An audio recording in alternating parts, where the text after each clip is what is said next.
And microbes, दोनों के बीच जबरदस्त कंपटीशन होता है इसके लिए और नाइट्रोजन, यानी दोनों के बीच कंपटीशन है। माइक्रोब्स कहता है कि मैं नाइट्रोजन ले लूंगा, प्लांट्स कहता है मैं नाइट्रोजन एब्जॉर्ब करूंगा, क्योंकि दोनों की बिल्डिंग मटेरियल में नाइट्रोजन की जरूरत है।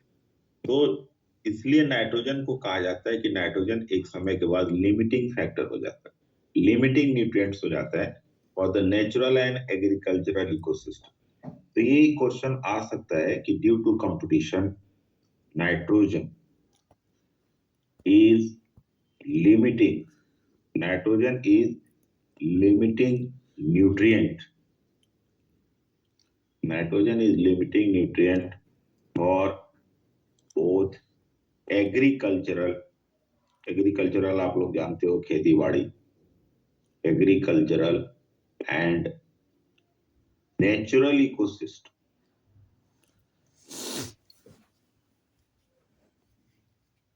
ठीक, चलिए ये तो बात हो गई कि सर एग्रीकल्चरल और नेचुरल इकोसिस्टम के लिए ये लिमिटिंग फैक्टर। अब है कि नाइट्रोजन को किस तरह से, नाइट्रोजन की अवेलेबिलिटी कैसे होगी। तो नाइट्रोजन की अवेलेबिलिटी का सबसे मेन है कि वो न्यूट्रिएंट साइक्लिंग से होगी। भाई प्लांट्स हो या एनिमल्स हो, उसकी डेथ एंड डीके होगी। डेथ एंड डीके होगी तो तुम लोगों को पता है कि उससे अमोनिया बनता है, उसको अमोनिफिकेशन बोलते हैं। फिर अमोनिया से नाइट्रेट बनता है और नाइट्राइट बनता है, उसको नाइट्रिफिकेशन बोलते हैं।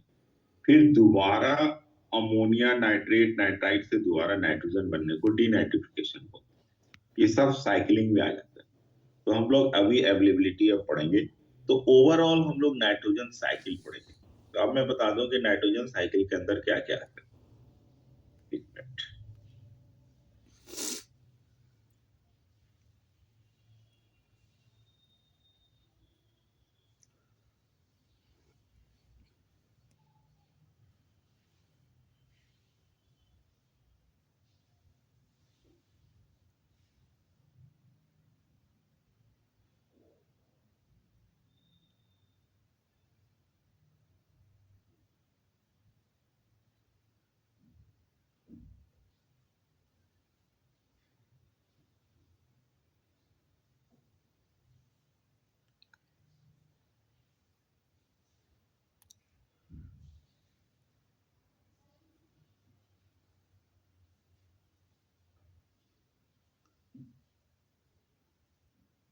देखो तुम लोग को पढ़ना है नाइट्रोजन साइकिल।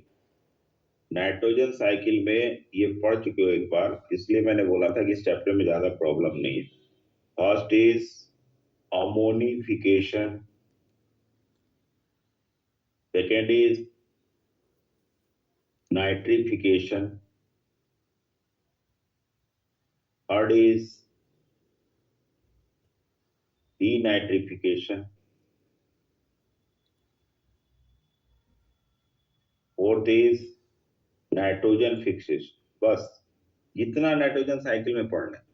तो तुम लोग को पता भी है कि अमोनिफिकेशन, अमोनिफिकेशन आप लोगों को पता है कि सर ये डेड ऑर्गेनिज्म होगा, कोई भी डेड ऑर्गेनिज्म होगा, यहाँ पे हम लिख सकते हैं रिच इन प्रोटीन होता है। बिना प्रोटीन का तो कुछ होगा ही नहीं, इसकी डेथ एंड डीके होगी तो अमोनिया। मैंने कई बार बोला है कि अमोनिया ही नहीं, SO2 भी निकलता है, H2S भी निकलता है। इसलिए जहां पे डेड एंड डीकेइंग एनिमल्स होंगे वहां पे आप खड़े नहीं रह सकते, क्योंकि उससे अमोनिया भी निकल रहा है, SO2 भी निकल रहा है, तो H2S भी, तो सल्फर का कंपाउंड भी होगा और अमोनिया, सब मिलके एक अलग सा स्मेल आता है। इस प्रोसेस को अमोनिफिकेशन बोलते हैं। और इसके लिए जो बैक्टीरिया होता है वो अमोनिफाइंग बैक्टीरिया, अमोनिफाइंग। ठीक है, यहां तक कोई दिक्कत तो नहीं। मैं नेक्स्ट पेज पे जाऊं? Yes yes sir. ठीक है। अब देखो इसके बाद आता है नाइट्रिफिकेशन। तुम लोग बैक्टीरिया वाले चैप्टर में पढ़े हो कि नाइट्रिफिकेशन क्या होता है। नाइट्रिफिकेशन में सिंपल सी है कि सर ये अमोनिया है, अमोनिया से बनेगा नाइट्राइट और नाइट्राइट से बनेगा नाइट्रेट। ठीक, इसमें तुम लोग पढ़ चुके हो कि इसको हम लोग बोलते हैं, यहाँ पे बनेगा नाइट्रोसोमोनास हेल्प करेगा। दूसरा होगा नाइट्रोकॉकस, यहाँ पे क्या होगा, नाइट्रोबैक्टर। सही है। तो अमोनिया से नाइट्राइट, अमोनिया से क्या बना, अमोनिया से नाइट्राइट बना, नाइट्राइट से नाइट्रेट। तुमने ये भी पढ़ा है कि चाहे ये हो चाहे ये हो चाहे ये हो, सबको हम लोग बोलते हैं कीमो ऑटोट्रॉफ, यानी they are the chemosynthetic bacteria. ये भी आपने पढ़ा है, और ये भी पढ़ा है कि कीमोसिंथेटिक बैक्टीरिया अपना फूड भी बनाता है और बदले में रिसाइकलिंग भी करता है। तब आती बारी कि सर ये क्या है, अमोनिया, नाइट्रेट, नाइट्राइट, नाइट्रेट, सबको फ्री नाइट्रोजन में कौन बदलता है? तो इसका होगा डीनाइट्रीफाइंग बैक्टीरिया। डीनाइट्रीफाइंग बैक्टीरिया, जो डीनाइट्रीफाइंग बैक्टीरिया उसने को मैंने बोला था पीएमटी। पीएमटी का मतलब सूडोमोनास माइक्रोकोकस एंड थियोबैसिलस। ठीक है, सूडोमोनास, माइक्रोकोकस एंड थियोबैसिलस, ये 3 बैक्टीरिया हैं जो फ्री नाइट्रोजन में कन्वर्ट करते हैं, और इसी प्रोसेस को हम लोग क्या बोलते हैं, इसको हम लोग बोलते हैं डीनाइट्रिफिकेशन।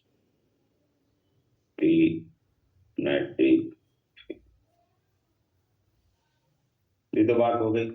अब है कि हमने क्या क्या पढ़ लिया, हम लोगों ने पढ़ लिया अमोनिफिकेशन, पढ़ लिया नाइट्रिफिकेशन, पढ़ लिया डीनाइट्रिफिकेशन, पढ़ लिया। अब नाइट्रोजन फिक्सेशन की बात आएगी कि सर नाइट्रोजन फिक्सेशन क्या हो?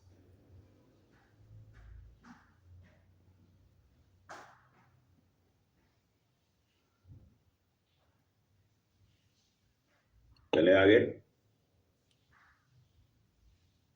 Yes sir. अब लिखिए आप नाइट्रोजन फिक्सेशन। नाइट्रोजन फिक्सेशन में तुम लोग पहले भी पढ़े हो atmospheric N2 fixation. Atmospheric N2 fixation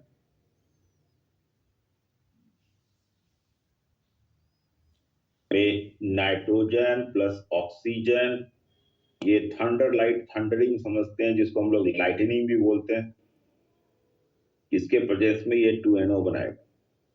ये एटमॉस्फेरिक नाइट्रोजन फिक्सेशन। दूसरा होता है industrial N2 fixation. Industrial N2 fixation में तुमने पढ़ा होगा Haber process to make ammonia. ये पढ़ाया गया है कभी? Yes sir. ठीक है। थर्ड है हमारा biological N2 fixation. Biological N2 fixation. अब हम लोग मेन पे आ रहे हैं। ठीक है कि सर ये बायोलॉजिकल N2 फिक्सेशन क्या होता है, ये बताइए। फिर बायोलॉजिकल N2 फिक्सेशन में तुम लोग 2 कैटेगरी बोलते हो। एक को बोलते हो कि सर फ्री लिविंग, और दूसरे को बोलते हो सिम्बायोटिक। यानी फ्री लिविंग कौन सा होगा और सिम्बायोटिक कौन सा, ये अब हम लोग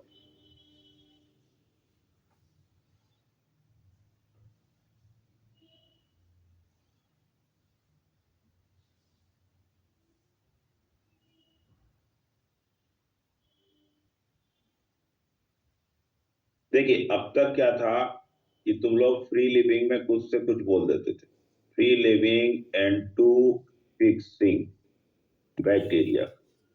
लेकिन अब आपको पूरी तरह से नाम याद रखना होगा कि सर फ्री लिविंग में कौन कौन सा बैक्टीरिया नाइट्रोजन फिक्सेशन में हेल्प करता है। तो फर्स्ट आता है एजोटोबैक्टर। ठीक है, हालांकि ये मैंने लिखा है आपको। सेकेंड आता है क्लोस्ट्रीडियम। थर्ड आता है क्लेप्सिएला, फोर्थ आता है बैसिलस,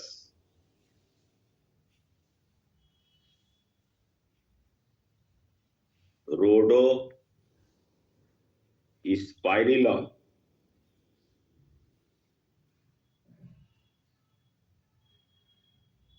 बीजर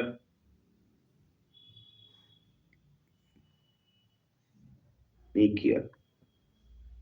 देख रहे हो, 1 2 3 4 5 6, इसको एकदम पूरी तरह से याद कर लो। एजोडोबैक्टर, क्लोस्ट्रीडियम, क्लेप्सिएला, बैसिलस, रोडोस्पाइरलम, बीजरनिकिया। इसमें से कौन सा ऐसा बैक्टीरिया है जो 100% एरोबिक है?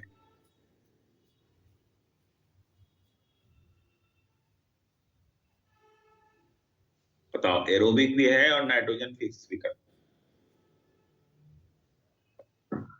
Azotobacteria. The Azotobacter. ठीक है, इसमें से कौन सा बैक्टीरिया है जो फोटोसिंथेटिक है?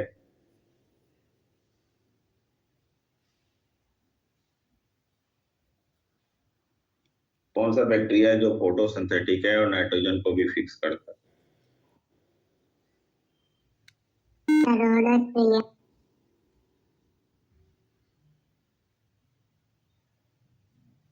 बताइए।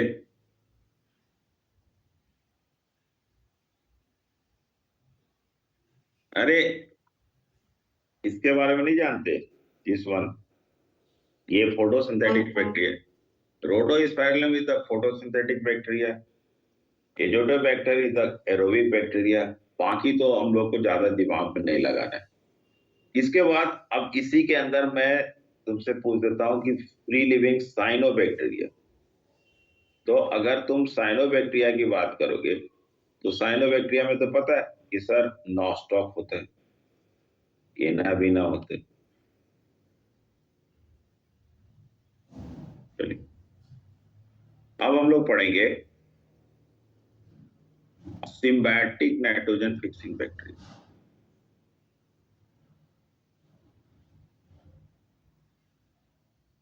Symbiotic N2 fixing bacteria. तो हम लोग को मेन पढ़ना है रूट नोड्यूल फॉर्मिंग बैक्टीरिया। तो रूट नोड्यूल फॉर्मिंग बैक्टीरिया में तो पहले हम लोग प्लांट का नाम लिख लें कि first one is the with the root of leguminous plant, with the root of leguminous plant। अब जब with the root of leguminous plant आएगा तो लेगुमिनस प्लांट का लिस्ट पहले जैसा नहीं करना है कि सर पी होता है, ग्राम होता है, नहीं। सबसे पहले अल्फाबेटिकल ही चलेंगे। तो एक फर्स्ट प्लांट होता है, उसका नाम है अल्फा अल्फा अल्फा। दूसरा होता है स्वीट पी। तीसरा होता है क्लोवर बीन। ये सब तुम लोग को याद करना है, ये एनसीईआरटी का है सर। ये नहीं कि बस चना और मटर याद कर रहे हैं आप। Broad bean. तब तुम लिखोगे पी, तब तुम लिखोगे ग्राम। देखिए, इतना तुमको याद रखना है। एक और है लेंटिल, एक और यहाँ पे लिख लो लेंटिल। तो मैं फिर से बोल रहा हूँ, these are the leguminous plant जिसके रूट में राइजोबियम नाइट्रोजन फिक्सेशन करता है। कौन कौन सा? अल्फा अल्फा, lentil, sweet pea, clover bean, broad bean, pea, gram. सही है। अब इसमें बैक्टीरिया जो होता है वो होता है राइजोबियम। अब राइजोबियम के लिए क्या कहा जाता है सुन लो, ये बड़ा पिक्यूलियर है, ये सबको याद रखना चाहिए। राइजोबियम कहते हैं कि it is rhizobium is free gram negative, yes, free living gram negative rod shaped bacteria, but we become symbiotic at the time of N2 fixation. मतलब राइजोबियम ऐसे सॉइल में घूमता रहेगा, ग्राम नेगेटिव बैक्टीरिया है, लेकिन जब नाइट्रोजन फिक्सेशन होगा उस समय ये सिम्बायोटिक जैसा काम करेगा और ये जितने भी प्लांट्स हैं इसके रूट में जाएगा। लेकिन एक प्लांट ऐसा है जिसका नाम है ट्राइफोलियम। मैं फिर से बोलता हूं, एक ऐसा प्लांट है जिसका नाम है ट्राइफोलियम। इसके रूट में, ये लेगुमिनस प्लांट है, लेकिन इसके रूट में राइजोबियम नहीं होता, इसके रूट में नॉस्टॉक होता। ठीक है, तो एक यूनिक फीचर्स है कि ऐसा कौन सा लेगुमिनस प्लांट है जिसके रूट में राइजोबियम नहीं होता, नॉस्टॉक होता है और ये नाइट्रोजन फिक्सेशन करता है। तो दैट इज द ट्राइफोलियम। ठीक है, अब इसके बाद हम लोग पढ़ेंगे कि नॉन लेगुमिनस प्लांट कौन। Second is non leguminous plant. तो अगर नॉन लेगुमिनस प्लांट के लिए बात करोगे तो ऑब्वियस है कि सर एलनस होता है, कैजुआरिना होता है और तीसरा होता है गिंगो। ठीक, इसके रूट में फ्रैंकिया। फ्रैंकिया को भी हम लोग बोलेंगे कि ये होता है free living but become symbiotic at the time of N2 fixation.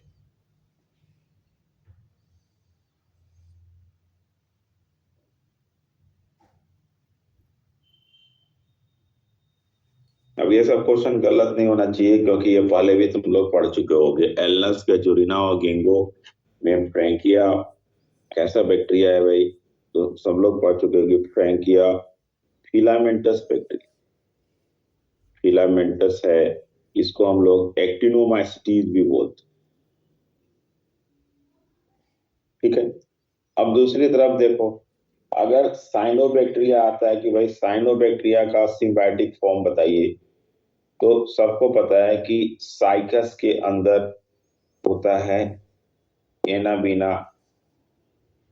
Anabaena साइकेडी और ये साइकस के कोरलवाइड रूट, ये तो अंडरस्टूड है।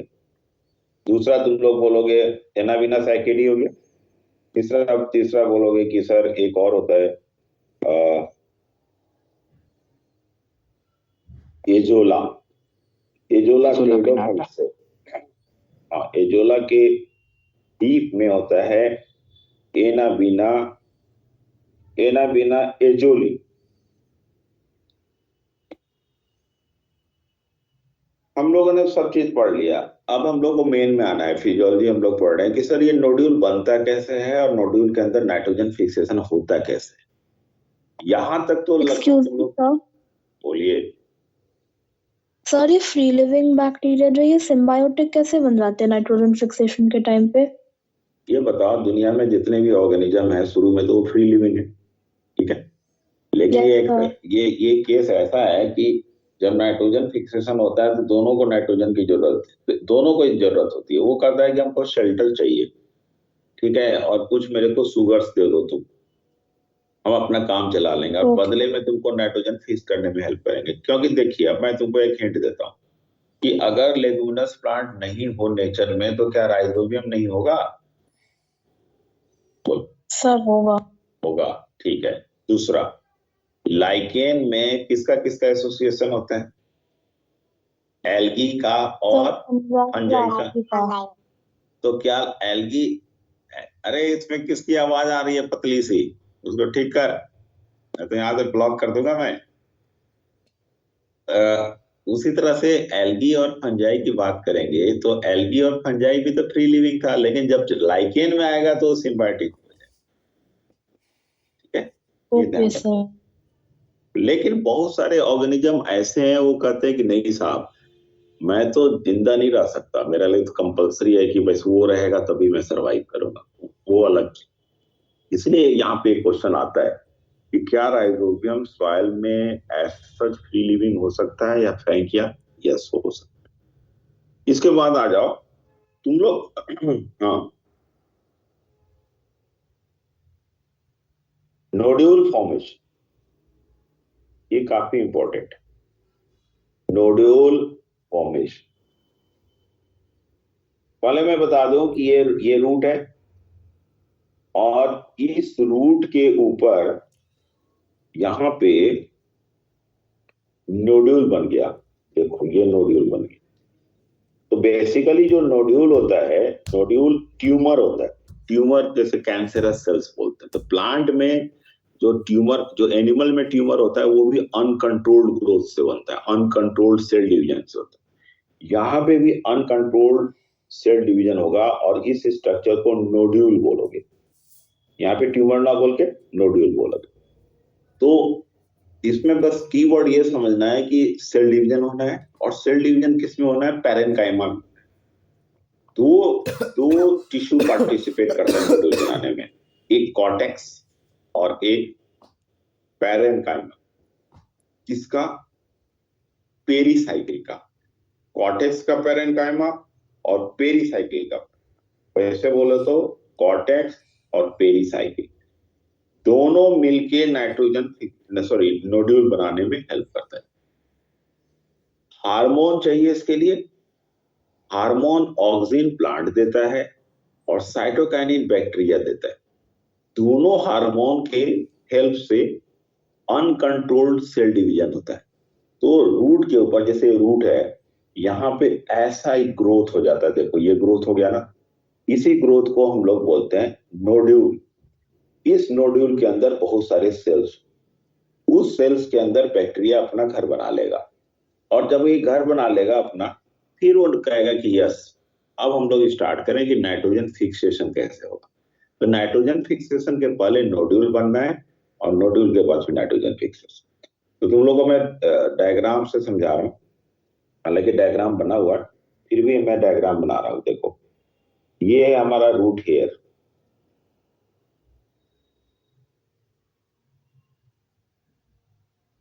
ये ऐसा ऐसे रूट हेयर बन गया। ठीक है, ये रूट हेयर बन गया। इसके बाद ये जो बना रहा हूं ये है कॉर्टेक्स का। कॉर्टेक्स का सेल्स है, these are the cortical cells, these are the cortical sales.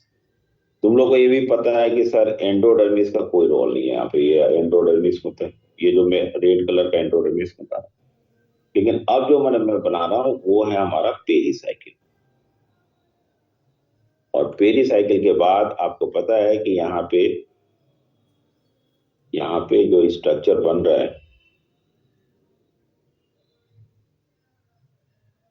ये और ये क्या हो गया? जाइलम। ये क्या हो गया? Pericycle. और ये वाला पार्ट क्या हो गया? कॉर्टेक्स। बस ये ध्यान रखना है कि कॉर्टेक्स और पेरीसाइकिल, कॉर्टेक्स और पेरीसाइकिल यही नोड्यूल बनाएगा। तो यहां पे देखिए,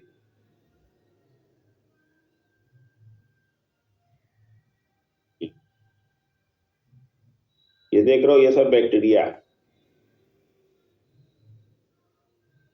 अच्छा कलर बना दो यार। ये सब बैक्टीरिया है। बैक्टीरिया को बुलाने के लिए ये एक केमिकल सिक्रीट करता है रूट हेयर, उसका नाम है फ्लेवेनोइड। बैक्टीरिया को बुलाता है, केमिकल मैसेंजर का काम करता है।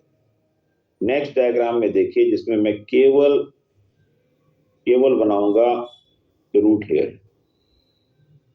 उसके बाद देखो क्या होता है कि नॉड फैक्टर सिक्रीट होता है।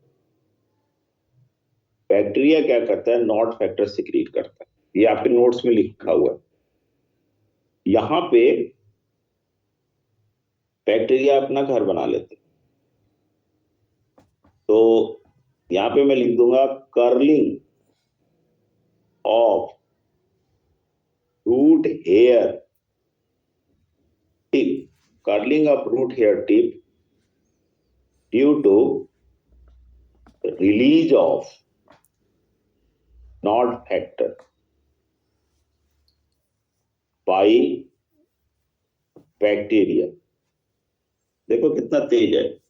बैक्टीरिया क्या किया, एक केमिकल सिक्रीट किया, उस केमिकल का नाम था नॉड फैक्टर, वो कर्लिंग हो गया, रूट हेयर टिप कर्ल हो गया। जब हुक लाइक स्ट्रक्चर बनेगा तो वहां पे बैक्टीरियल कॉलोनी मल्टीप्लाई करेगी। मल्टीप्लाई करने के बाद फिर देखिए, अब इस डायग्राम में देखिए क्या होता है। ये मल्टीप्लाई कर चुका है, अंदर पेनिट्रेट कर चुका है बैक्टीरिया, और रूट के जितने भी मैकेनिज्म है सबको एक्वायर कर लिया। यानी अब रूट का वो यूज करेगा, फूड यूज करेगा, उसके एंजाइम्स यूज करेंगे, तब यूज करके तब देखो ये क्या बना। एक minute,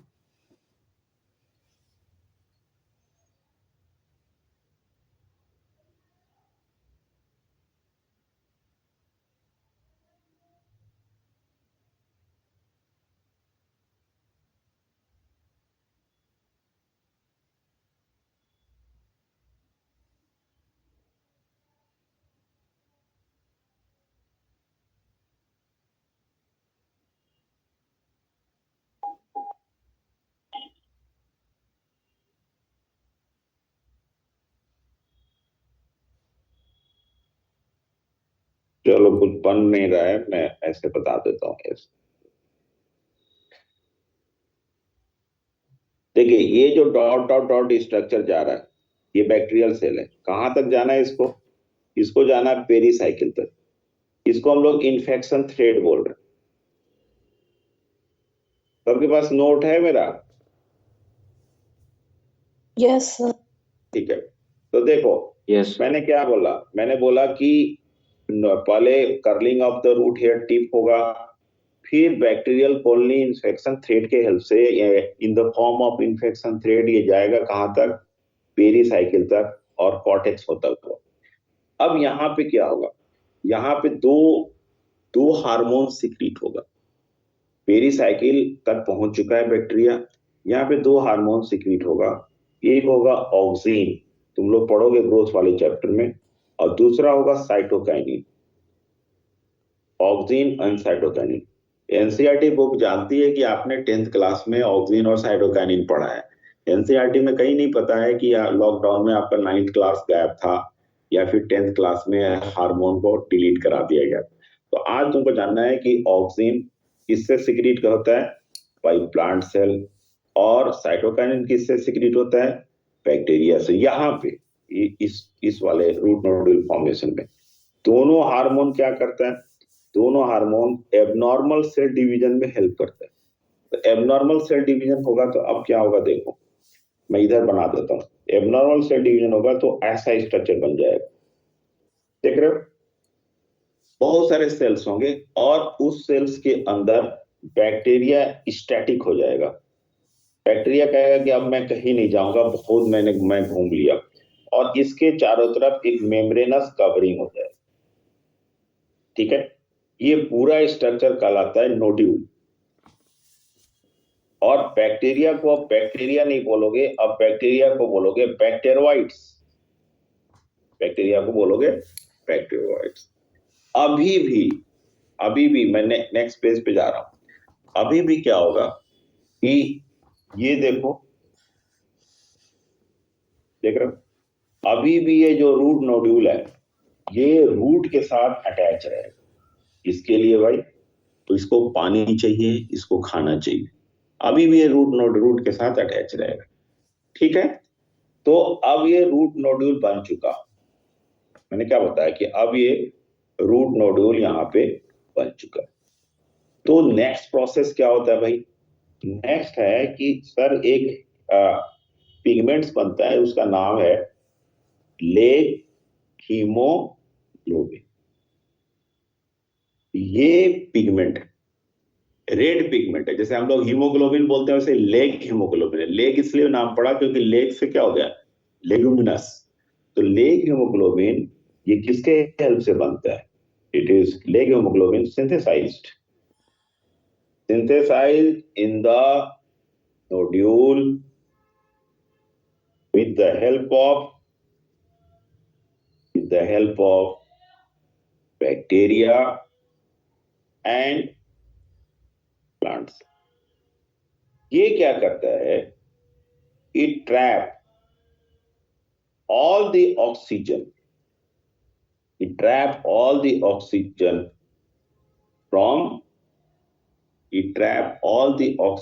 from nodule. And in this way, it protects the nitrogenase enzyme, जो नाइट्रोजन फिक्सेशन में हेल्प करता है, nitrogenase enzyme from oxidation. कितना इंपॉर्टेंट है? तुम बताओ कि नाइट्रोजन का जब फिक्सेशन होता है तो अमोनिया बनता है, तो नाइट्रोजन से अमोनिया बनने को ऑक्सीडेशन बोलोगे या रिडक्शन? रिडक्शन ऑक्सीडेशन के नाइट्रोजन से जब अमोनिया बनेगा तो रिडक्शन होगा। तो जब रिडक्शन होगा तो वहां पे ऑक्सीजन अगर रहेगा तो रिड्यूस होने देगा उसको?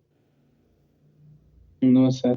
नहीं, इसीलिए वहां पे जितने ऑक्सीजन है नोड्यूल के अंदर सबको ट्रैप कर लेता है। कौन? Leg haemoglobin.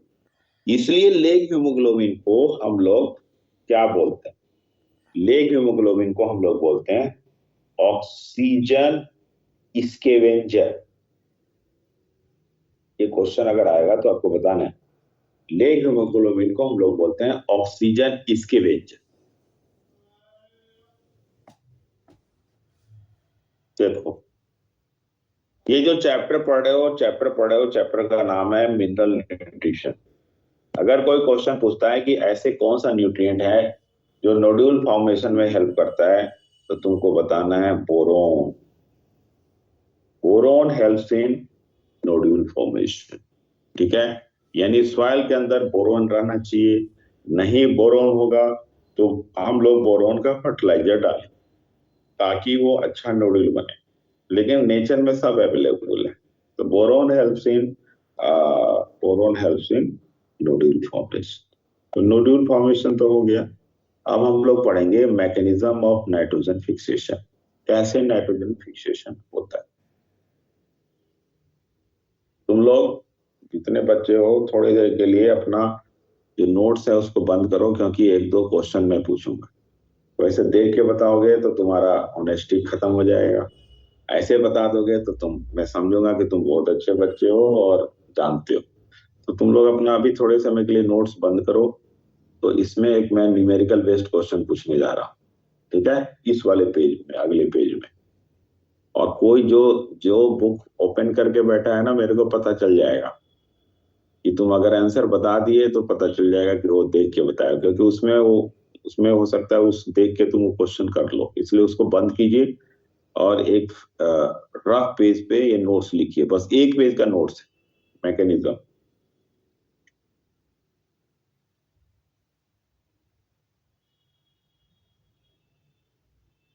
सबसे पहले हम लोग रिक्वायरमेंट देखेंगे कि क्या क्या रिक्वायरमेंट,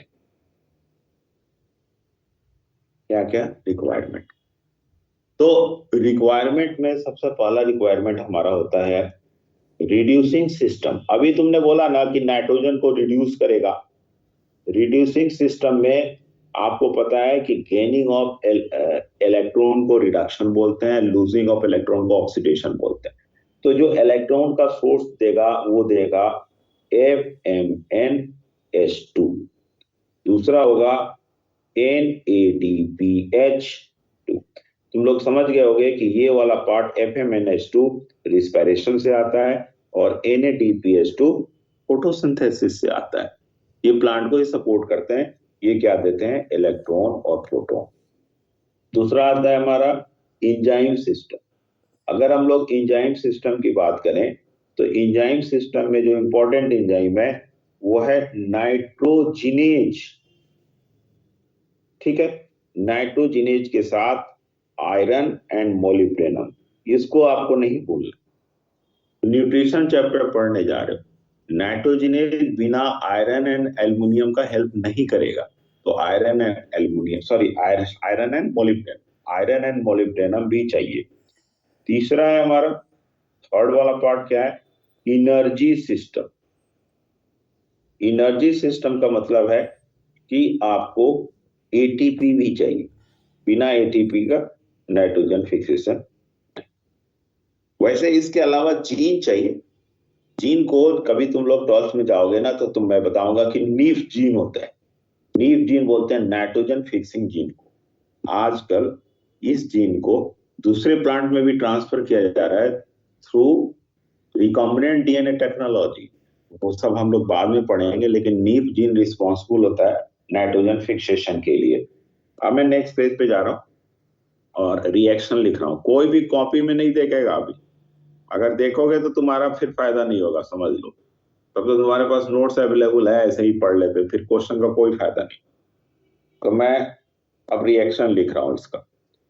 रिएक्शन में क्या है, ये है nitrogen plus 8 electron plus 8 proton plus 16 ATP, सब लग गया ना।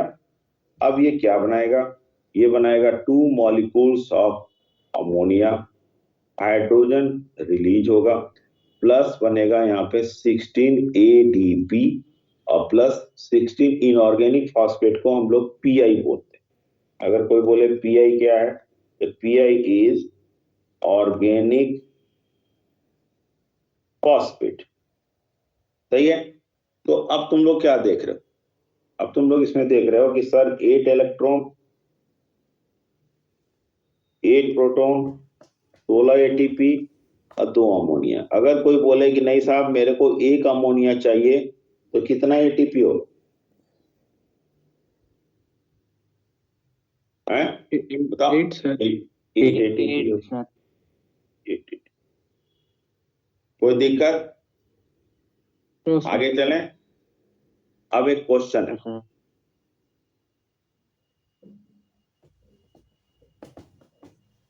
इसका जवाब आप नोट्स मत देखना, ऐसे दोगे तो ठीक है, देखोगे तो फिर बेकार हो जाएगा।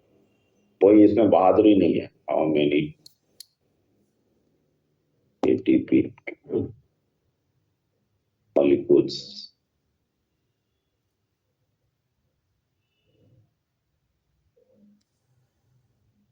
produce 6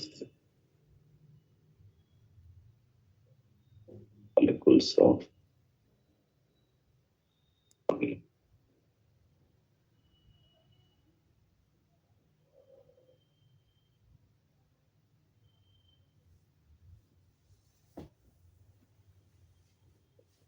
बताओ।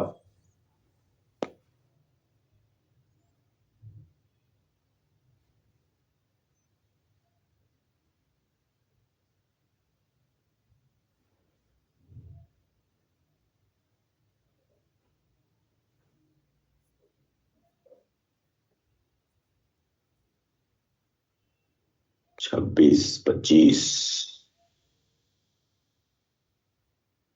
Sir, 48. ठीक है, पहला चॉइस 48। और बोलिए। Yes sir 48। 48। और बताइए। अरे वो जो लोग ऑनलाइन कल क्लास कर रहे थे, आज हैं क्लास में? आलोक कुमार चौरसिया, पायल तो है। यस बताओ भाई, कितना आंसर क्या है? एक एक चॉइस आ रहा है 48। पायल तुम बताओ कितना आ रहा है? 48 ही आ रहा है। 48 आ रहा है। और कोई? अंकित?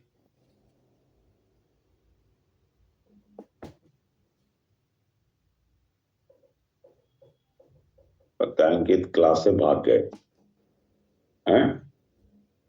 सर बता। 12 अब मैं आंसर करूं? हैं? Yes, sir. sir. सुनो, जब 16 एटीपी है तो 8 H प्लस है, तो एक H प्लस के लिए कितना एटीपी हो जाएगा? 2, sir. 2 एटीपी हो जाएगा। Yes sir Yes, sir. अगर 2 हाइड्रोजन यहाँ पे निकालना है तो कितना एटीपी चाहिए? 4 एटीपी चाहिए। यस सर तो हाइड्रोजन को तुम नहीं रिलीज करा रहे हो तो 4 एटीपी सेव कर लिए तुम, तो 16 माइनस 4 कितना हो गया? 12 एटीपी।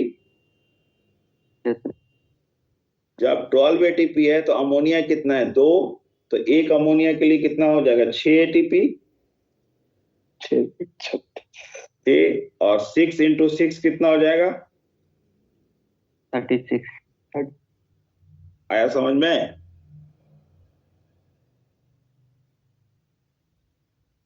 मैं फिर से सर बोलता एक हूँ, बार दोबारा समझा दे। सुनो, 16 एटीपी है तो 8 H प्लस है ना ये है? Yes, sir. तो एक H प्लस के लिए 2 एटीपी हो जाएगा। Yes, sir. अगर ये हाइड्रोजन निकल रहा है यहाँ पे, 2 हाइड्रोजन निकल रहा है तो 4 एटीपी हो गया ना भाई। एक H प्लस Yes, के लिए sir. 2 एटीपी तो ये 4 एटीपी हो गया। तो ये जो 4 एटीपी है ये तो सेव हो जाएगा ना, कि अगर हाइड्रोजन को नहीं निकालना चाह रहे हो तो। Yes, sir. तो 16 माइनस 4 कितना हो जाएगा? 12। 12. तो जब 12 एटीपी है तो 2 अमोनिया है, तो एक अमोनिया है तो 6 एटीपी होगा। Yes, sir. ये 6 मॉलिक्यूल ऑफ अमोनिया के लिए 36 एटीपी।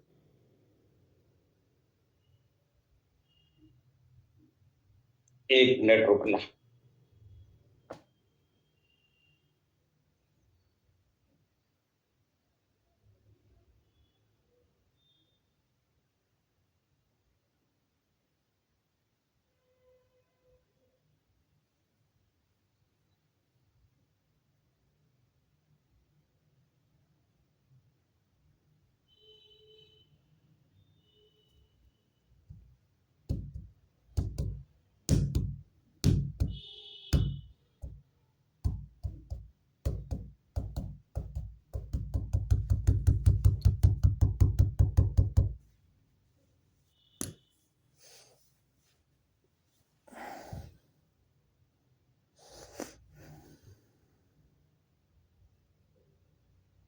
ठीक है भाई, आगे चलें।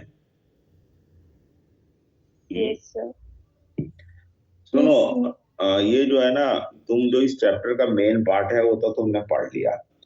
अब हम लोग पढ़ेंगे कि जो अमोनिया बन गया वो क्या करेगा। ठीक है, तो इसको बोलते हैं हम लोग फेट ऑफ अमोनिया।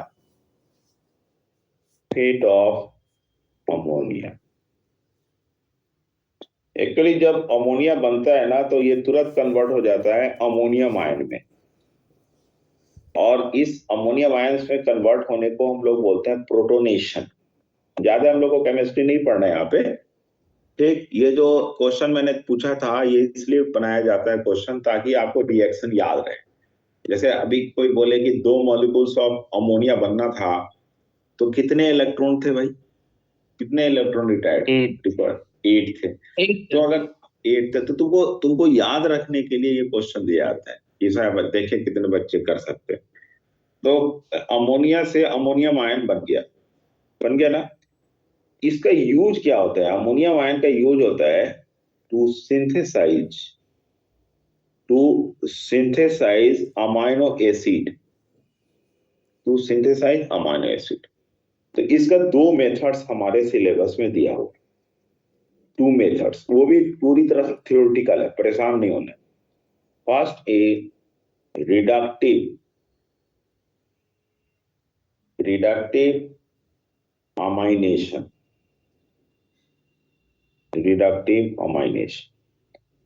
अब तुम लोग पढ़ोगे, अभी अभी तुमने पढ़ा था ना, हम लोग रिस्पायरेशन में कहाँ तक पढ़े हैं चैप्टर? आरक्यू आरक्यू तक पढ़ लिए? Respiratory question. ठीक है, तो तुमने एक कंपाउंड पढ़ा है alpha ketoglutarate? Yes, sir. Yes, sir. ठीक है, तो ये कहाँ से आता है? ये रिस्पायरेशन से आता है, from respiration. Alpha ketoglutarate plus ammonium ion, ठीक है, प्लस NADPH, ठीक है, ये तो पता है NADPH। यहाँ पे एंजाइम होता है ग्लूटामेट डिहाइड्रोजिनेज, ये बना देता है glutamic acid. Glutamic acid plus water plus NADP। This glutamic acid is the important amino acid और ये प्रिकर्सर है, precursor of number of other amino acid, precursor of number of other amino acid. ठीक है, तो एक तो method हो गया कि रिडक्टिव अमाइनेशन से अमाइनो एसिड बनता है alpha ketoglutarate plus ammonium ion plus NADPH, enzyme होगा ग्लूटामेट डिहाइड्रोजिनेज, बनेगा ग्लूटामिक एसिड। फिर ग्लूटामिक एसिड से बहुत सारे अमाइनो एसिड बन जाए। दूसरा है हमारा ट्रांसएमिनेशन। ट्रांसएमिनेशन, ट्रांसएमिनेशन में क्या होता है? एक इंपॉर्टेंट एंजाइम होता है ट्रांसएमिनेज। इसमें बस थियोरेटिकल है, यहाँ पे आपको केमिस्ट्री नहीं समझना है। कल भी एक बच्चा बोला सर ये इसका केमिस्ट्री समझा दो, अगर समझना होगा तो फिर आप केमिस्ट्री वाले सर से पूछ लेना। हम लोग इसको इग्नोर करते हैं इस चीज को, क्योंकि ये तो बोटनी का पार्ट है। सीधे आपको बताना है कि transfer of amino group from one amino acid to the keto group of keto acid। ठीक है, बस इतना ही। और एंजाइम्स कौन सा होगा? एंजाइम होगा हमारा ट्रांसएमिनेज, और कुछ नहीं बना। ठीक है, अब कहता है कि जब एडिशनल नाइट्रोजन होगा प्लांट में, बहुत ज्यादा नाइट्रोजन होगा, तब इसका रिजल्ट क्या होगा? एमाइड्स बनेगा। एमाइड्स, जब बहुत ज्यादा नाइट्रोजन हो जाएगा प्लांट में तो एमाइड्स बनना शुरू हो जाएगा। एमाइड्स कौन कौन सा है? एमाइड्स है ग्लूटामीन, एस्पाराजीन, यूरिड्स। जो यूरिड्स है ये काफी फेमस है, ये रूट ऑफ सोयाबीन में बनता है। ठीक है, ये रूट ऑफ सोयाबीन में बनता है, और ये जितने भी एमाइड्स हैं ये रूट के अंदर स्टोर होते हैं। लेकिन जब इनकी जरूरत होती है तो तुम लोगों को पता है कि रूट के अंदर जाइलम वेसल्स होते हैं। ये जाइलम वेसल्स के द्वारा जहां इनको रिक्वायरमेंट होता है वहां ये चले जाते हैं। ठीक है, याद करो मैंने जाइलम का फंक्शन तुमको बताया था कि जाइलम केवल मिनरल्स और वाटर के एब्जॉर्प्शन में हेल्प नहीं करता, बल्कि जाइलम हेल्प करता है ऑर्गेनिक नाइट्रोजन, हार्मोन्स, उसके भी ट्रांसपोर्टेशन में हेल्प करता है। एमाइड्स क्या है? एमाइड्स ऑर्गेनिक नाइट्रोजन है। ठीक है, अब इसके बाद क्या होगा कि जो नाइट्रोजन, जो अमाइनो एसिड बन गया, वो नया प्रोटीन सिंथेसिस में हेल्प करेगा। यानी हम लोग बोलेंगे जितने भी अमाइनो एसिड्स हैं, all take parts in protein synthesis, जिसके लिए तुम लोग बोलते हो कि ribosomes is the site for protein synthesis, ये वहां जाके चले जाएंगे। So this is all about the nitrogen metabolism. ये हमारा नाइट्रोजन मेटाबॉलिज्म था, ये आपका मेन पार्ट था। मतलब मिनरल न्यूट्रिशन में ये पार्ट समझने वाला है। इसके बाद जितना भी पार्ट है वो पूरी तरह से थ्योरेटिकल है। तो मैं जो भी थ्योरेटिकल पार्ट है उसको मैं नोट्स में समझा देता हूँ। 1 मिनट तुम लोग रुकना। यहां तक किसी को कोई दिक्कत? No no sir. सर एक बार ट्रांसएमिनेशन समझा दीजिए ना। ट्रांसएमिनेशन में क्या होता है? ट्रांसएमिनेशन में होता है कि ट्रांसफर ऑफ, जैसे अमीनो एसिड है तो उसका अमीनो ग्रुप होगा, कीटो एसिड है तो उसका कीटो ग्रुप होगा। तुम ऑर्गेनिक केमिस्ट्री पढ़े हो ना या पढ़ोगे भाई? जैसे मिथाइल ग्रुप होता है ना, वैसे अमीनो ग्रुप होता है NH2, याद है? Yes sir. तो अमीनो Yes, ग्रुप sir. होता है, वैसे कीटो ग्रुप होता है। तो amino group of amino acid से ट्रांसफर होके कहां पे होगा? Keto acid of keto group, sorry keto group of keto acid, वो ट्रांसफर हो जाएगा, दूसरा अमाइनो एसिड बन जाएगा। अब जब दूसरा अमाइनो एसिड बनेगा तो ऑब्वियस है कि उसको ट्रांसएमिनेशन बोलेंगे, और ट्रांसएमिनेशन के लिए एंजाइम होगा ट्रांसएमिनेज, और कुछ नहीं है इसमें, कुछ दूसरा बात सोच नहीं। ट्रांसफरेज। ट्रांसएमिनेज एंजाइम, ठीक है। चले आगे। Yes sir. चलो यस सर। 1 मिनट तुम लोग रुको, मैं जरा नोट्स को खोलूं वाला पार्ट को।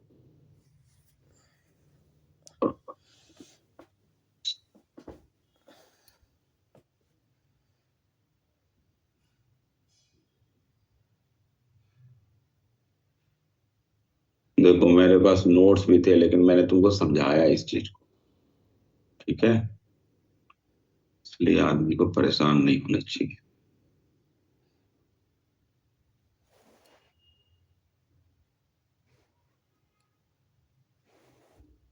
हाँ ठीक, दिखाई दे रहा है स्क्रीन में कुछ? क्या लिखा हुआ आ रहा है? Yes sir. क्या लिखा हुआ? हाइड्रोपोनिक। हाइड्रोपोनिक्स। अब हम लोग चैप्टर के फर्स्ट पार्ट में आते हैं कि न्यूट्रिएंट्स जो है, न्यूट्रिएंट्स की स्टडी कैसे करेंगे। तो न्यूट्रिएंट्स की स्टडी के लिए सबसे अच्छा पहले उपाय है कि हम लोग हाइड्रोपोनिक्स टेक्निक करेंगे। तुम लोग घर में मनी प्लांट लगाते हो पानी में, तो मनी प्लांट तो मरता नहीं, वो आराम से ग्रीन रहता है। इसका मतलब है कि वाटर में कोई ना कोई न्यूट्रिएंट्स है। तो प्लांट को अगर आप वाटर में सीधे ग्रो करा रहे हो बिना सॉइल का, तो इसको हाइड्रोपोनिक्स बोलते हैं। इसको हम लोग सॉइल कल्चर भी बोलते हैं, soilless culture to grow the plant. ये जो तुम डायग्राम देख रहे हो, इस डायग्राम में एक ग्लास का कंटेनर है, इसके अंदर न्यूट्रिएंट सॉल्यूशन है। एरेशन के लिए एरेटिंग ट्यूब है, हम बार बार इसमें एयर चाहिए, ठीक। ये कॉटन के हेल्प से प्लांट लगाया गया है। फनल से आप न्यूट्रिएंट्स को डालते हो और वाटर को डालते हो, ठीक है। फ्रीक्वेंट इंटरवल पे इसका पानी भी बदल देते हो, न्यूट्रिएंट्स भी बदल देते हो। ये टिपिकल हाइड्रोपोनिक्स टेक्निक है। अब यहाँ पे क्वेश्चन है कि सर अगर ये हाइड्रोपोनिक्स टेक्निक है, इसका क्या फंक्शन है सर? मान लिया कि इसमें तुमको न्यूट्रिएंट्स डालना है, तो मैग्नीशियम मत डालो, तो मैग्नीशियम का सिम्टम्स लीफ में मिलेगा? बताओ। मिलेगा। Yes sir. मिलेगा। तुम बोलते हो नहीं सर मेरे को नाइट्रोजन का सिम्टम्स चाहिए, नाइट्रोजन मत डालिए, नाइट्रोजन का सिम्टम्स मिल जाएगा।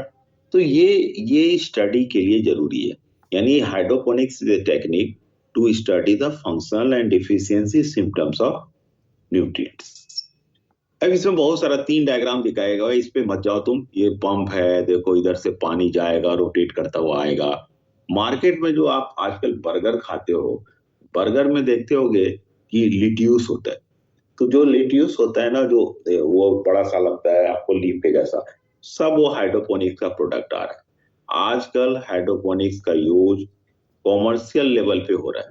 तो देखो सिग्निफिकेंस ऑफ हाइड्रोपोनिक्स में क्या होगा? To study the deficiency symptoms and function of nutrients, this technique is applied to develop a leafy vegetables like tomato, seedless cucumber, lettuce, etc. Since it is soilless culture, so it is weed free, यानी weeds तो बहुत important, weeds तो plant को बर्बाद कर देता है। तो वीड को हटाने के लिए हम लोग केमिकल डालते हैं। तो कभी भी हाइड्रोपोनिक्स में आपको केमिकल नहीं डालना पड़ेगा, वीडीसाइड नहीं डालना। अब हम पढ़ते हैं कि essential mineral nutrients, essential mineral element क्या है। आप केमिस्ट्री के बहुत बड़े विद्वान हैं, आप लोगों को पता है कि more than 60 elements of the 105 discovered so far are found in different plants. Plant में ही मिलता है। सम प्लांट स्पेसीज एक्युमुलेट, जैसे सेलेनियम को एक्युमुलेट कौन करता है भाई?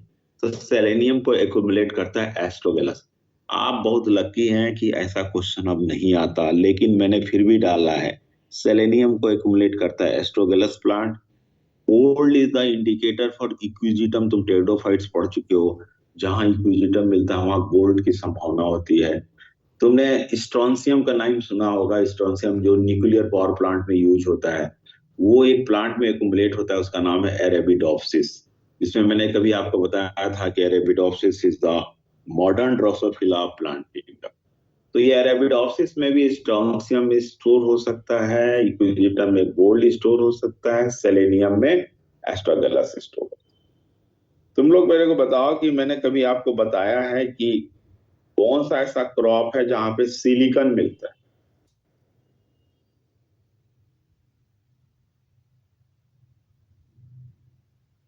बोलिए, कौन सा क्रॉप है जहां पे सिलिकॉन मिलता है? सिलिकॉन। Sir, sugar cane.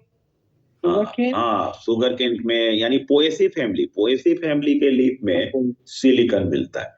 तो सिलिकॉन क्या है? Silicon is one of the nutrients. ठीक है, ठीक। उसके बाद है कि सर एसेंशियलिटी के लिए क्या क्या क्राइटेरिया होना चाहिए? तो एसेंशियलिटी के लिए क्राइटेरिया होना चाहिए कि the element must be necessary for growth and reproduction.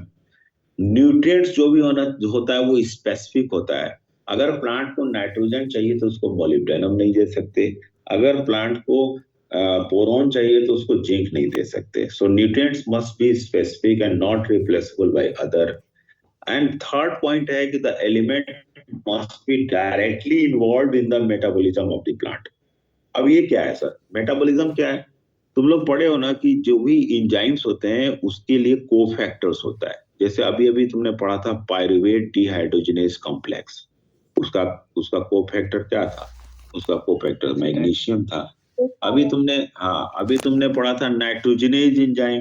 भाई नाइट्रोजिनेज एंजाइम का कोफैक्टर क्या था? नाइट्रोजिनेज एंजाइम का कोफैक्टर था आयरन एंड मोलिब्डेनम। तो ये है। तो 3 क्राइटेरिया याद रखना है आपको, ग्रोथ एंड रिप्रोडक्शन के लिए जरूरी है। Nutrients must be specific, and third point is the element must be directly involved in the metabolism of the plant. 17 element को एसेंशियल कैटेगरी में रखा गया है और उसको डिवाइड कर दिया गया है अकॉर्डिंग टू रिक्वायरमेंट। एक को मैक्रोन्यूट्रिएंट बोलते हैं, दूसरे को माइक्रोन्यूट्रिएंट। ठीक है, मैक्रोन्यूट्रिएंट्स क्या होगा? Macronutrients are present in plant tissue in large amount, more than 10 millimole per kg of dry matter। Dry matter बोलते हैं कि लीफ को ओवन में ड्राई कर दीजिए, उसके बाद कैलकुलेट कीजिए कि उसमें वो न्यूट्रिएंट्स कितना है। तो जो मैक्रो होगा वो बहुत ज्यादा होगा, अब जो माइक्रो होगा वो बहुत कम होगा। इसलिए माइक्रो को हम लोग ट्रेस एलिमेंट बोलते हैं। वो बहुत कम चाहिए प्लांट को। सो लेस देन 10 मिलीमोल पर केजी ऑफ ड्राई मैटर। तुम लोग को ये अच्छी तरह से लिख के याद करना चाहिए कि ये मैक्रो में आता है और ये माइक्रो में आता है। जैसे carbon, hydrogen, oxygen, nitrogen, phosphorus, potassium, sulphur and calcium. और इधर iron, copper, boron, zinc, manganese, molybdenum, nickel and chlorine. तो 9 + 8 कितना हो गया? 17। ये तुमको अच्छी तरह से याद करना। अदर क्लासिफिकेशन में क्या है भाई? बेनिफिशियल एलिमेंट्स एक ऐसा एलिमेंट्स है जो इनडायरेक्टली इन्वॉल्व रहता है ग्रोथ ऑफ द प्लांट के लिए। Sodium, silicon, cobalt and selenium, ये इनडायरेक्टली सपोर्ट करता है प्लांट में, तो ये केवल 4 होता है। तो ये तुमको ठीक से याद करना होगा। स्ट्रक्चरल एलिमेंट में carbon, hydrogen, oxygen and nitrogen. Energy related element में मैग्नीशियम होगा। मैग्नीशियम इसलिए बोलते हैं क्योंकि क्लोरोफिल नहीं होगा तो एनर्जी कहाँ मिलेगी?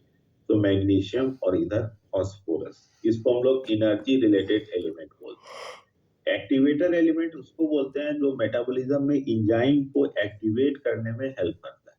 जैसे अभी अभी पढ़ा था, magnesium ion is the activator of enzyme RuBP carboxylase, pepco that is the phosphoenolpyruvate carboxylase, zinc alcohol dehydrogenase. तुमने अभी एनारोबिक रेस्पिरेशन पढ़ा था ना कल, यस सर। वहां पे अल्फा Yes, प्रोटीन sir. एडिशनस है। मॉलिब्डेनम नाइट्रोजिनेज के लिए होता है, आयरन नाइट्रोजिनेज के लिए होता है। फिर है osmotically active element. Osmotically element में पोटाशियम एंड क्लोरीन।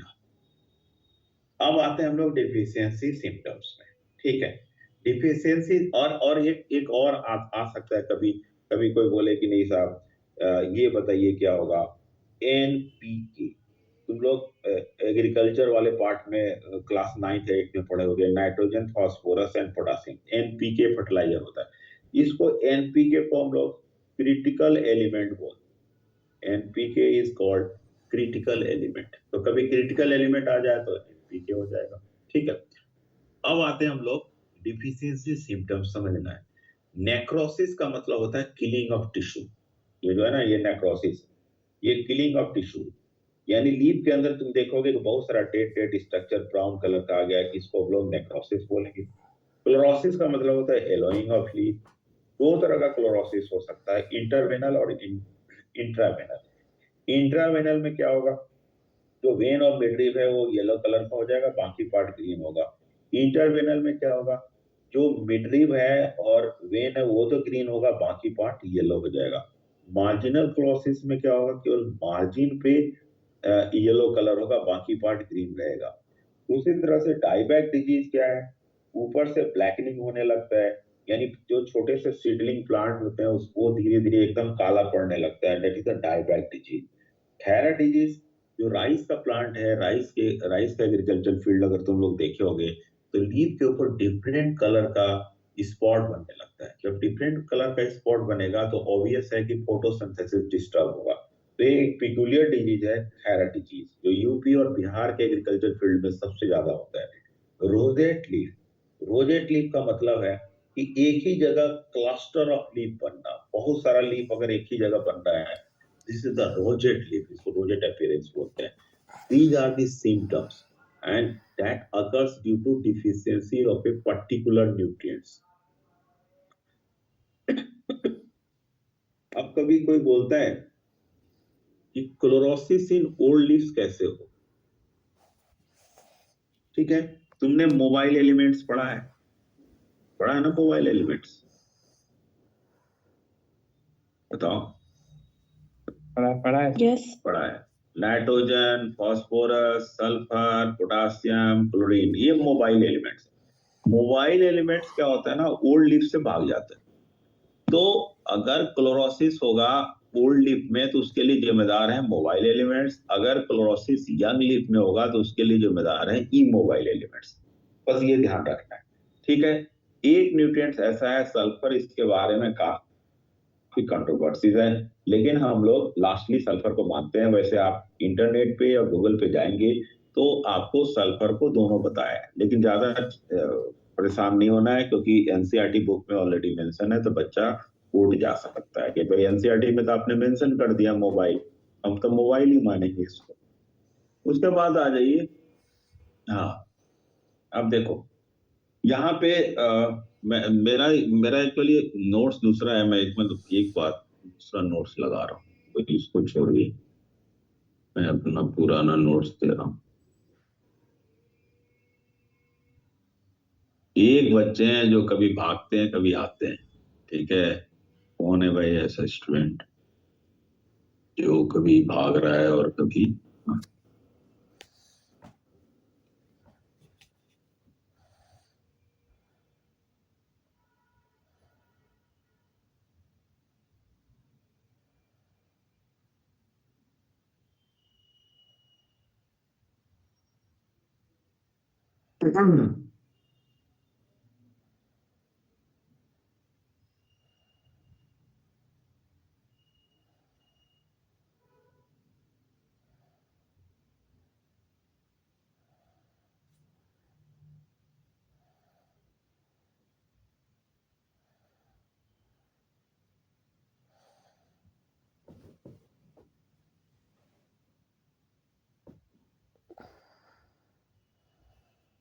हम्म,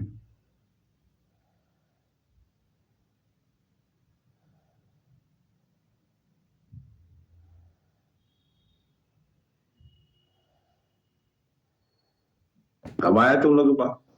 दिखाई दे रहा है कुछ? ये व्हाइट स्क्रीन? Yes sir. हाँ, सुनो अब हम लोग पढ़ेंगे रोल ऑफ, ये हमारा लास्ट पार्ट है, role of macro and micro nutrients. देखो ये पूरा थ्योरेटिकल है, इसमें बस तुमको याद करना है या धीरे धीरे पढ़ लोगे कि nitrogen required by plant in greatest amount, ये एब्जॉर्ब होता है नाइट्रेट और ammonium ion, nitrate nitrite and ammonium ion के फॉर्म में। ये रिक्वायर्ड होता है by all the plant parts, that's the meristematic tissue and metabolically active cells. अभी अभी तुमने पढ़ा था कि नाइट्रोजन कॉन्स्टिट्यूएंट होता है प्रोटीन का, न्यूक्लिक एसिड का, विटामिन का, हार्मोन्स का, क्लोरोफिल मॉलिक्यूल का। नाइट्रोजन हेल्प करता है मेटाबॉलिक एक्टिविटीज में, फोटोसिंथेसिस में, रिस्पिरेशन में, ग्रोथ में, सेल डिवीजन में, रिप्रोडक्शन में। मैंने क्या किया है, एनसीईआरटी के कुछ पार्ट्स को यहाँ पे ऐड किया है। मतलब क्या एनसीईआरटी का पार्ट इसमें है, इसलिए तुम लोग इसको पढ़ोगे तो एनसीईआरटी पढ़ने की जरूरत है नहीं। जैसे डिफिशियंसी सिम्टम्स में बता दूं कि एक तो क्लोरोसिस इन ओल्ड लीव्स इसलिए होगा क्योंकि ये मोबाइल एलिमेंट्स है।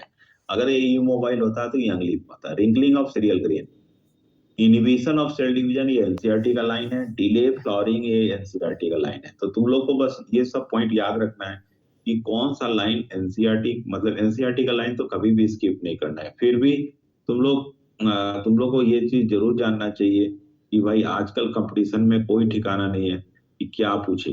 तो ये वाला part, delay in flowering, inhibition of cell division, ये काफी इंपॉर्टेंट है क्योंकि ये एनसीईआरटी का ये आ सकता है। ठीक, तो मतलब आ तो कोई भी सकता है, सब पढ़ लेंगे लेकिन ये जरूर ये भूलेंगे नहीं। दूसरा है कि फॉस्फोरस, ये फॉस्फेट आयन के रूप में एब्जॉर्ब होता है। It is stored in the developing fruit, seed, storage organ and young meristematic tissue. तुम लोग पढ़े होगे ना कि फॉस्फोलिपिड्स मेम्ब्रेन में होता है। Yes sir. है ना? तो constant of the cell membrane हो गया फॉस्फोरस। न्यूक्लियोटाइड्स तुम जानते हो, एटीपी, एडीपी, जीटीपी, एनएडीपी, सब में पी है, फॉस्फोरस है। न्यूक्लिक एसिड, डीएनए, आरएनए में भी फॉस्फोरस है। सम प्रोटीन में भी फॉस्फोरस होता है। फॉस्फोरस फॉस्फोराइलेशन में हेल्प करता है, that is the formation of ATP. तुमने अभी दोनों चैप्टर में पढ़ा था, फोटोसिंथेसिस और रिस्पिरेशन में। डिफिशियंसी सिम्टम्स की बात करें तो एक इंपॉर्टेंट डिफिशियंसी सिम्टम्स होता है इसका स्टंटेड ग्रोथ। वैसे हम लोग इस पे कुछ खास नहीं पढ़ते। पर्पल और रेड स्पॉट हो जाता है लीफ पे, delay in seed germination, chlorosis in old leaves, necrosis in old leaves. वैसे फास्फोरस का डिफिशियंसी सिम्टम्स एग्जाम में कम आता है। पोटासियम इज वेरी इंपॉर्टेंट क्योंकि पोटासियम तो हम लोग एनपीके में देखें, एनपीके में भी पोटासियम का काफी रोल होता है। ये पोटासियम आयन के फॉर्म में एब्जॉर्ब होता है। मेस्मेटिक टिश्यू में रिक्वायरमेंट है इसका, बर्ड में भी चाहिए, लीव्स में भी चाहिए, रूट टिप्स में भी चाहिए। It helps to maintain the anion cation balance. Protein synthesis में हेल्प करता है। Opening and closing of stomata में हेल्प करता है। एज ए एक्टिवेटर है for the number of enzymes, यानी phosphorylation, photosynthesis, respiration, synthesis of chlorophyll etcetera. Turgidity of the cells में को मेंटेन रखता है। अभी तुमने एक डायग्राम बनाया था मार्जिनल क्लोरोसिस का। हालांकि नेचर में मेरे को कभी कभी लीफ दिखाई देता है, चारों तरफ से येलो होगा, बीच में ग्रीन होगा, तो ये मार्जिनल क्लोरोसिस है। ये ओल्ड लीव्स में होता है due to deficiency of potassium. Necrosis in old leaves, inhibition of cell division, ये सब एनसीईआरटी का लाइन है। Degeneration of plastids, swelling of the root tip, reduction in the size of fruit. ये तुम first time ऐसा notes पढ़ रहे होगे कि सर ये क्या है। तो इसको याद रखने का तरीका ये है कि हम लोग इसको रेगुलर इंटरवल पे पढ़ें, जैसे मार्फोलॉजी पढ़ते हैं। ये थोड़ा सा फिजियोलॉजी का एक पार्ट होता है, लेकिन एग्जाम में अलर्ट रहे। जब क्वेश्चन नहीं आता है तो इसको हम स्किप करें, क्योंकि लेनी की देनी ना पड़ जाए। तो जब तुम बहुत बार पढ़ लोगे और एनसीईआरटी का कुछ इंपॉर्टेंट लाइन तुमको याद हो जाएगा, तभी ये क्वेश्चन करना है, नहीं तो नहीं करना है। वैसे फाइनल तक तो तैयार हो जाएगा तुम्हारा। कैल्शियम इमोबाइल एलिमेंट है, सबको पता है। It is required by the meristematic and differentiating tissue. It accumulates in the older leaves, तो इमोबाइल है तो ओल्डर लीव्स में एक्यूमुलेट होगा। ये सेल डिवीजन में हेल्प करता है। तुमने पढ़ा होगा साइटोकाइनेसिस। साइटोकाइनेसिस में सेल प्लेट का फॉर्मेशन होता है, वहां पे भी कैल्शियम का रोल होता है। ठीक है। मिडिल लेमला का कॉन्स्टिट्यूएंट है एज ए कैल्शियम पेक्टेट। जब स्पिंडल फाइबर बनता है सेल डिवीजन में, वहां पे भी इसका रोल है। Involve in the normal functioning of cell membrane, cell membrane के फंक्शनिंग में भी इसका रोल होता है। ठीक, इसका डिफिशियंसी सिम्टम्स है जब ये मेरिस्टेम डिस्टर्ब हो जाएगा तो ग्रोथ रुक जाएगा, इसलिए हम लोग इसको स्टंटेड ग्रोथ बोलते हैं। Degeneration of meristem, chlorosis in young leaf, young leaf इसलिए होगा क्योंकि ये इमोबाइल है, मोबाइल रहता तो हम लोग ओल्ड लीफ बोलते थे, necrosis in the young leaf. Magnesium आपने पढ़ा था फोटोसिंथेसिस वाले चैप्टर में कि मैग्नीशियम क्लोरोफिल मॉलिक्यूल का सेंट्रली प्लेस्ड एलिमेंट है, मिडिल लेमला में भी मिलता है। ये मैग्नीशियम आयन तुमने राइबोसोम वाले चैप्टर में पढ़ा था कि राइबोसोम को बाइंड करने के लिए, टू राइबोसोम्स को एसोसिएट करने में मैग्नीशियम का रोल है। So activator of enzymes like rubisco, ठीक, helps in synthesis of DNA and RNA. ये सब लाइन इंपॉर्टेंट है, कोई भी लाइन एनसीईआरटी के बाहर का नहीं है। डिफिशियंसी सिम्टम्स में curling of leaves, chlorosis in old leaves, necrosis in old leaves. फिर आते हैं सल्फर में। सल्फर के बारे में भी तुमने पढ़ा है कि सल्फर भी यंग लीव्स और मेरिस्टेम में चाहिए। ये कॉन्स्टिट्यूएंट ऑफ 2 अमीनो एसिड चाहिए। 2 अमीनो एसिड को है, तुमने भी पढ़ा होगा, मिथ्योनिन एंड सिस्टीन, पढ़ा है ना, methionine and cysteine. Yes sir. Used in Yes, sir. synthesis of some vitamin like thiamine, thiamine and biotin, coenzyme A and ferredoxin. ये as such NCERT का लाइन है, इसलिए इसमें का दिमाग खराब नहीं करना है। हाँ देखो, ये फिर आ गया ये लाइन, तीन न्यूट्रिएंट्स होता है वो डिले इन फ्लावरिंग करता है, एक नाइट्रोजन, दूसरा सल्फर और तीसरा मोलिब्डेनम। नाइट्रोजन पहले पढ़ चुके हो, अभी तुम सल्फर पढ़ रहे हो, तो ये भी पार्ट तुमको इम्पोर्टेंट लिखना है। ये डिले इन फ्लावरिंग देख रहे हो, इनहिबिशन ऑफ सेल डिवीजन, ये भी इंपॉर्टेंट पॉइंट है। तो ये सब चीज आपको याद रखना है। टी गार्डन में सल्फर की डिफिशियंसी के कारण एक डिजीज हो जाता है। अगर टी का लीव्स येलो हो जाएगा तो फिर उसकी मार्केट वैल्यू कम हो जाएगी। आयरन, अब हम लोग यहाँ से चलते हैं ई मोबाइल एलिमेंट्स के बारे में मेनली, जैसे आयरन है, माइक्रो न्यूट्रिएंट्स, यहाँ से हम लोग micro nutrients absorb in the form of ferric ions, photosynthesis और रिस्पायरेशन में इलेक्ट्रॉन के ट्रांसफर में हेल्प करता है, फेरोडॉक्सिन एंड साइटोक्रोम का कॉन्स्टिट्यूएंट है, कैटेलेज का एक्टिवेटर है, नाइट्रोजिनेज का एक्टिवेटर। अभी तुमने नाइट्रोजिनेज का भी पढ़ा था। कैटेलेज क्या करता है, क्लोरोफिल के सिंथेसिस में हेल्प करता है, इसलिए क्लोरोसिस कहलाएगा यंग लीफ में, necrosis in young leaf. Manganese के बारे में पढ़ेंगे तो manganese in the form of manganese and और it is required in the leaves and seeds. ये एंजाइम्स का एक्टिवेटर है जो enzymes respiration, photosynthesis and nitrogen metabolism में हेल्प करता है। It helps in photolysis of water like during light reaction. देखो photolysis of water में इतना न्यूट्रिएंट्स हेल्प करता है, ये तुमको अच्छी तरह से याद होना चाहिए। कौन कौन सा, कैल्शियम, मैग्नीज एंड क्लोरीन। तुम लोग को याद होगा मैंने फोटोसिंथेसिस चैप्टर में OEC लिखवाया था OEC है। Yes. OEC का यस फुल सर। फॉर्म क्या है? OEC का फुल फॉर्म है ऑक्सीजन इवॉल्विंग कॉम्प्लेक्स। तो जो ऑक्सीजन इवॉल्विंग कॉम्प्लेक्स है वहां पे कैल्शियम, मैग्नीज एंड क्लोरीन होता है। डिफिशियंसी सिम्टम्स, इसका भी क्लोरोसिस इन यंग लीव्स होगा। ये वाला पार्ट आया था एक बार PMD में, grey spot in oat leaf. देखो ये वाला पार्ट आया था, grey spot in oat leaf, ये क्वेश्चन आया हुआ। मैग्नीज के डिफिशियंसी तो कॉपर एक्चुअली मेटाबॉलिज्म में हेल्प करता है। रेडॉक्स रिएक्शन आपने पढ़ा है ना, जब ETS पढ़ते हो तो एक बार रिडक्शन होता है, दूसरे बार ऑक्सीडेशन होता है, तो रेडॉक्स रिएक्शन में कॉपर हेल्प करता है। ये फोटोसिंथेसिस और रिस्पायरेशन के लिए इंपॉर्टेंट है। डिफिशियंसी सिम्टम्स में डायबैक डिजीज, ये भी तुमने डायबैक डिजीज का सिम्टम्स देखा था। एक्जेंथीमा, जैसे स्किन डिजीज होता है, एक्जिमा होता है। एक्जिमा में क्या होता है, स्किन को रैशेस आ जाते हैं और रप्चर करने लगता है, उसी तरह से एक्जेंथीमा होता है, नेक्रोसिस होता है। ये सब डिफिशियंसी ऑफ कॉपर से होगा। तब आता है जिंक। जिंक हमारे लिए इंपॉर्टेंट है, हमारे लिए भी, प्लांट के लिए भी और एग्जामिनेशन के लिए भी। It is absorbed in the form of zinc ion, activator of enzyme that is the alcohol dehydrogenase and carboxylase. It helps in synthesis of oxygen. देखो ये आ गया ना, ये चीज तुमको भूलना नहीं, ये तो आ सकता है क्वेश्चन कि ऑक्सीजन के सिंथेसिस में जिंक हेल्प करता है। अल्कोहल डिहाइड्रोजिनेज कार्बोक्सिलेज, ये सब कल तुमने पढ़ा था, अल्कोहल डिहाइड्रोजिनेज, जो एनारोबिक फर्मेंटेशन में, अल्कोहलिक फर्मेंटेशन में तुमने पढ़ा था। डिफिशियंसी सिम्टम्स में लीफ का साइज काफी छोटा हो जाता है। रोजेट लीफ अभी मैंने बताया था, एक ही जगह पे क्लस्टर ऑफ लीफ होता है। White bud in maize, khaira disease in rice, chlorosis in young leaf. मेरे हिसाब से कोई बोले अगर मेरे को क्वेश्चन सेट करने के लिए दे, तो मैं तो हमेशा बोरोन को इंपॉर्टेंट मानता हूँ। बोरोन हमारे लिए काफी इंपॉर्टेंट है। क्यों? बोरोन को देखो बोरोन का कितना फंक्शन है। अगर बोरोन नहीं होगा तो कैल्शियम का अपटेक और यूटिलाइजेशन पॉसिबल नहीं। मेम्ब्रेन फंक्शनिंग के लिए, पॉलन जो स्टिग्मा के ऊपर जर्मिनेट होता है उसके लिए, सेल एलोंगेशन के लिए, सेल डिफरेंशिएशन के लिए, ट्रांसलोकेशन ऑफ कार्बोहाइड्रेट के लिए, ये पहले भी पढ़ चुके हो। ट्रांसलोकेशन ऑफ कार्बोहाइड्रेट जो ट्रांसपोर्ट वाला चैप्टर है। Help in formation of root nodule अभी मैंने पढ़ाया था आपको।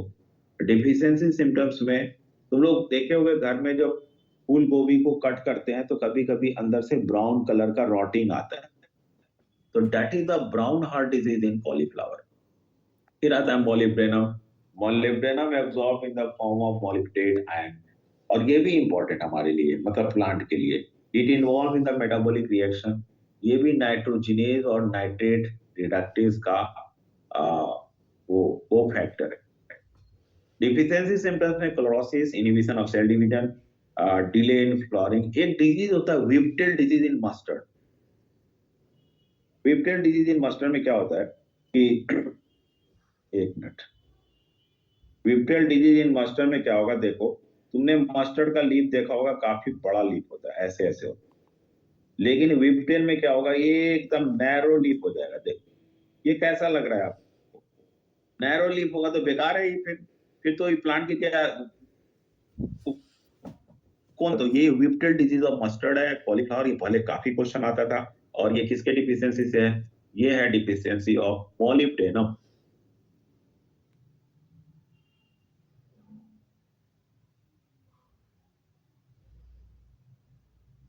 मैंने तुम लोगों को एक चीज बताया था कि डिले इन फ्लावरिंग के लिए 3 है। कौन कौन सा बताओ, याद है तो बताओ, अभी पढ़ाया था। Nitrogen, sulphur and molybdenum. Nitrogen, sulphur and molybdenum ये डिले इन फ्लावरिंग करता है। तो आपको ये चीज एकदम नहीं भूलना चाहिए। मैं यहाँ पे देखो अंडरलाइन भी करता हूँ, ठीक है। निकेल बेचारा, निकेल कहीं कहीं मिलता है, यूरिया के मेटाबॉलिज्म में हेल्प करता है, और इसका डिफिशियंसी सिम्टम्स है लीफ स्पॉट। तब आता है chlorine. Chlorine absorb in the form of chloride ion, osmotically active है, पोटासियम के साथ हमेशा ये घूमता है, इसलिए ये helps in opening and closing of stomata. Anion cation balance में हेल्प करता है। फोटोलाइसिस ऑफ वाटर में मैंने 3 न्यूट्रिएंट्स बताया था आपको, कैल्शियम, मैग्नीज और क्लोरीन। ये क्लोरीन है। Helps in synthesis of chlorophyll. इसका डिफिशियंसी सिम्टम्स है, जो लीफ का कलर है वो ब्रोंज कलर का होता है। ब्रोंज तुम लोग समझ सकते हो, और ये कलरेशन किसमें होता है? Old leaf. हमने सारे डिफिशियंसी सिम्टम्स पढ़ ली, फंक्शन पढ़ ली। अब कहता है कि माइक्रो न्यूट्रिएंट्स को ट्रेस एलिमेंट आप बोलते हैं। तो ट्रेस एलिमेंट होता है, तो ट्रेस एलिमेंट तो कम चाहिए प्लांट को। तो अगर आप ट्रेस एलिमेंट्स को ज्यादा दे देंगे तो वो भी प्लांट के लिए डेंजरस हो जाएगा, तो टॉक्सिक हो जाएगा। तो उसको हम लोग बोलते हैं टॉक्सिसिटी ऑफ माइक्रोन्यूट्रिएंट्स। तो इसका डेफिनेशन क्या है, देखो, एनी मिनरल और concentration that reduces the dry weight of tissue by about 10%। ये याद रखना है, ये वाला पॉइंट। ड्राई वेट 10% अगर रिडक्शन करता है so considered to be toxic। ये आता है कि ड्राई वेट उसका अगर 10% कर देते तो वो टॉक्सिक हो जाता है, ठीक। अब इसमें एक एग्जांपल दे दिया कि if manganese is excess amount then causes reduction in the uptake of magnesium and iron, prevention of binding of magnesium with enzymes, inhibition of calcium translocation to the shoot apex। देख रहे हो कितने को inhibit कर दिया भाई। Manganese आप ज्यादा दिए तो मैग्नीशियम और आयरन की डिफिशियंसी हो जाएगी, और कैल्शियम की डिफिशियंसी हो जाएगी। So excess of manganese may induce deficiency of iron, magnesium and calcium। ये वाला पॉइंट आपको बस याद रखना है, ठीक। अब एक पॉइंट याद ये भी रखना है कि इसका प्रोमिनेंट सिम्टम्स क्या होगा। तो मैं इसका प्रोमिनेंट सिम्टम्स बता दूं कि जब मैग्नीज की टॉक्सिसिटी होगी प्लांट के अंदर, तो इसका प्रोमिनेंट सिम्टम्स है, एक मिनट रुक जाओ,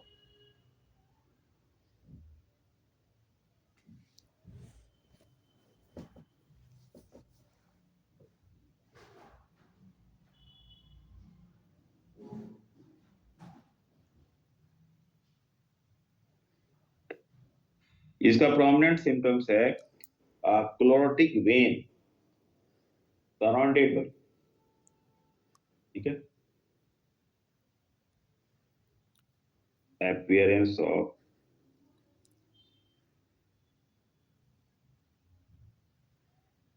brown spot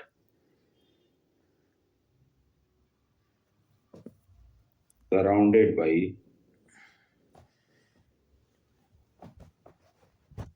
chlorotic vein। समझ में आया? appearance of brown spot surrounded by chlorotic vein, ये prominent symptoms है मैग्नीज टॉक्सिसिटी का। सही है? Yes, sir. यहां तक किसी को दिक्कत है?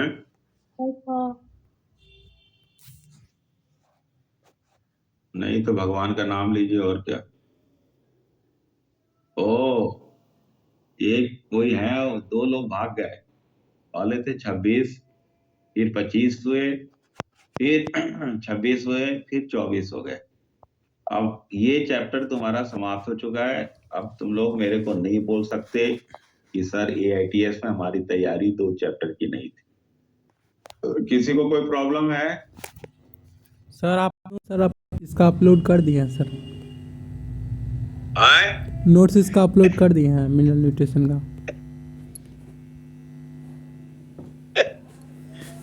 अपलोडेड है भाई, पहले भेज, पहले से अपलोडेड है। सुनो भाई, 10:30 बजे एक क्विज आएगा तुम्हारे पास, सही है? कौन से चैप्टर का sir? Photosynthesis and mineral nutrition, और 1-2 गुटका टाइप क्वेश्चन ट्रांसपोर्ट का। 15 क्वेश्चन होगा, 15 क्वेश्चन 10:30 बजे होगा, और ये आपका कल तक ओपन रहेगा। तो जब भी मौका मिले आप लोग इसको कर लो। मैं जानता हूं कि मिनरल न्यूट्रिशन आज हुआ है, फिर भी देखो कि तुम कितना कर सकते हो। तो ये कर लेना, मैं मैसेज देख लूंगा कि कितने लोगों ने किया। सही है? उसमें फोटोसिंथेसिस का क्वेश्चन भी है, और मिनरल न्यूट्रिशन का है, और 1-2 क्वेश्चन ट्रांसपोर्ट का है, उससे कोई दिक्कत नहीं। और उसमें 12 तारीख के टेस्ट में क्या आ रहा है? फोटोसिंथेसिस और मिनरल न्यूट्रिशन। ठीक है।